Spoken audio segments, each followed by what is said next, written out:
मराठी माणसाच्या मनावर अधिराज्य गाजवणारं एकमेव डिजिटल चॅनल सप्तनगरी न्यूज।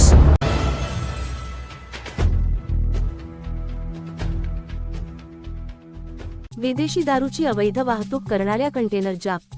शहादा पोलिसांची धाक कारवाई। विदेशी मोठा साठासह कंटेनर वाहन जप्त। तब्बल 90,29,000 रुपयांचा मुद्देमाल जप्त। विदेशी दारूची अवैध वाहतूक करणाऱ्या कंटेनरवर शहादा पोलिसांच्या डीबी पथकाने धाक कारवाई प्रकाशा परिसरात केली। तब्बल 90,29,000 रुपयांचा मुद्देमाल जप्त केला। या कारवाईत विदेशी मद्याचा मोठा साठा आणि कंटेनर ताब्यात घेण्यात आला असून कंटेनर चालकासह 2 आरोपींना पोलिसांनी जेरबंद केले आहे। या घटनेमुळे अवैध दारू तस्करांमध्ये मोठी खळबळ उडाली आहे। शहादा विभागाच्या गुन्हे शोध पथकाला विदेशी दारूची अवैध वाहतूक होत असल्याची गोपनीय माहिती मिळाली होती। या माहितीच्या आधारे पथकाने प्रकाशा परिसरात सापळा रचून संशयित कंटेनर अडविला।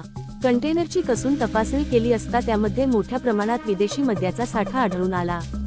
पोलिसांनी तत्काळ कारवाई करत कंटेनरसह संपूर्ण मद्यसाठा जप्त केला। प्राथमिक तपासात हा कंटेनर हरियाणा राज्यातून शहादा मार्गे गुजरातमध्ये विदेशी दारूची अवैध तस्करी करण्यासाठी जात असल्याचा संशय व्यक्त करण्यात येत आहे। गुजरातमध्ये मद्यबंदी असल्याने तेथे मोठ्या प्रमाणावर अवैध दारूची तस्करी केली जाते, त्यामुळे या प्रकरणाचा तपास त्या अनुषंगाने अधिक व्यापक पद्धतीने सुरू करण्यात आला आहे। कारवाई दरम्यान कंटेनर चालकासह 2 आरोपींना ताब्यात घेण्यात आले असून त्यांची सखोल चौकशी सुरू आहे।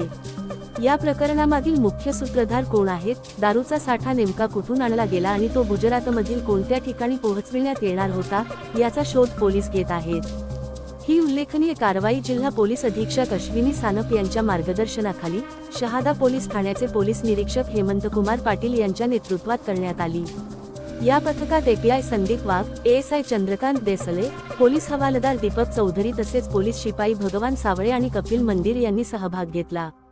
शहादा पोलीस ठाण्यात संबंधित आरोपींविरोधात राज्य उत्पादन शुल्क कायदा व इतर लागू कायद्यांनुसार गुन्हा दाखल करण्याची प्रक्रिया सुरू असून या अवैध दारू तस्करीच्या रॅकेटचा पर्दाफाश करण्यासाठी पोलिसांनी तपासाची चक्रे वेगाने फिरविली आहेत।